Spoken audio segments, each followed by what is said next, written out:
Perkembangan komposisi dan struktur pajak di Indonesia terus mengalami berbagai perubahan dan reformasi selama beberapa dekade terakhir ini. Komposisi dan struktur pajak di Indonesia sudah dimulai sejak era kolonial Belanda, lalu pada era kemerdekaan, lalu terjadi perubahan pada era reformasi dan terjadi lagi perubahan saat ini.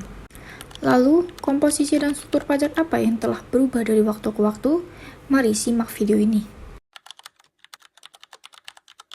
Pada masa penjajahan Belanda, pajak yang diterapkan masih berupa pajak langsung, yaitu pajak penghasilan dan pajak bumi dan bangunan.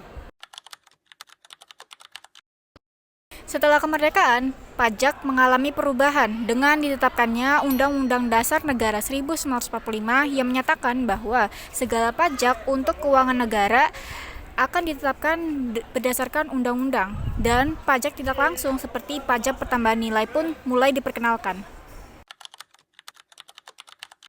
Pada era reformasi, tarif pajak penghasilan orang pribadi dan badan usaha mengalami penyesuaian. Pajak penghasilan atau PPh dikenakan dengan tarif progresif untuk individu dan tarif tetap untuk badan usaha. Struktur pajak di Indonesia saat ini dikelompokkan menjadi dua, yaitu pajak pusat dan pajak daerah. Pajak pusat terdiri atas pajak penghasilan, yang kedua ada pajak pertambahan nilai, yang ketiga, pajak penjualan atas barang mewah. Yang keempat, pajak bumi dan bangunan. Dan yang terakhir adalah bea cukai. Sedangkan pajak daerah terdiri atas pajak kendaraan bermotor, lalu ada pajak atas hotel dan restoran, pajak reklame, dan pajak hiburan. Lalu, bagaimanakah komposisi pajak di Indonesia saat ini? Pada saat ini, komposisi pajak di Indonesia, presentasenya dari data Pusat Badan Statistik didominasi oleh pajak penghasilan. Nah, pajak penghasilan ini mendominasi dari setengah pendapatan terbesar dari pajak yang ada di Indonesia. Lalu disusul oleh pajak pertambahan nilai dan pajak untuk barang mewah. Maka dari itu pemerintah gencar untuk mempromosikan agar para pekerja membayar pajak dengan taat.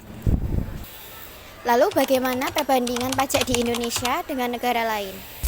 Ternyata pajak di Indonesia lebih rendah dari negara-negara ASEAN. Pada tahun 2020, pajak di Indonesia di tax ratio 8,33 dan pada tahun 2021 mengalami peningkatan, yaitu pada tax ratio 9,11%. Dalam catatan OECD, negara-negara ASEAN pada taks tertinggi yaitu pada tahun 2021 diterima oleh negara Vietnam yaitu sebesar 22,7, disusul dengan Filipina yaitu 17,8, kemudian Thailand 16,5, kemudian disusul dengan negara Singapura 12,8 dan Malaysia 11,4. Sementara rata-rata tax rasio negara ASEAN pada 12%.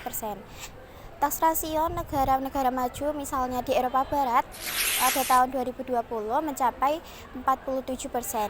Misalnya Prancis 47,2, kemudian Denmark itu 47,1 dan Belgia 5,2, kemudian disusul dengan Swedia 43,3 dan Italia terakhir.